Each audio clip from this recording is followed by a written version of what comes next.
સુરતના બેસ્તાન વિસ્તારમાં સોશિયલ મીડિયામાં ફેમસ થવા માટે 11 યુવાનોએ જાહેરમાં ભયનું વાતાવરણ ઊભું કરતા વિવાદ સર્જાયો હતો. આ તમામ યુવકોએ બેસ્તાન શાલીમાર રેલવે ઓવરબ્રિજ પર રીલ બનાવવા માટે દોડાદોડી કરીને વાહન ચાલકો માટે મુશ્કેલી ઊભી કરી હતી. આ ઘટનાનો વિડીયો સોશિયલ મીડિયામાં વાયરલ થયો અને ત્યારબાદ બેસ્તાન પોલીસે તાત્કાલિક કાર્યવાહી કરતા તમામને અટકાયત કરવામાં આવી છે. આ 11 યુવકોએ રીલ બનાવી વખતે બ્રિજ પર દોડધામ કરી હતી, જેનાથી વાહન ચાલકો ભયભીત થયા હતા અને પોતાનું વાહન રોકી દીધું હતું. લગભગ 30 મિનિટ સુધી બ્રિજ પર આ યુવાનો લોકો માટે મુશ્કેલીનું કારણ બની ગયા હતા. તેનાથી ટ્રાફિકમાં પણ અવરોધ સર્જાયો હતો. એક રીતે આ યુવકોએ જાહેરમાં ભયનો માહોલ ઊભો કરી લોકોના જીવ જોખમમાં મૂકી દીધા હતા.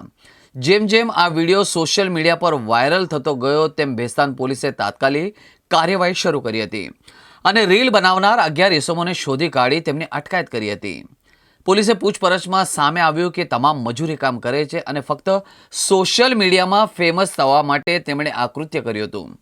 બેસ્તાન પોલીસે તમામ 11 યુવકોને કાયદાનું ભાન કરાવ્યું. ભવિષ્યમાં આવી ગેરકાયદેસર હરકતો નહીં કરવાની ચેતવણી આપી.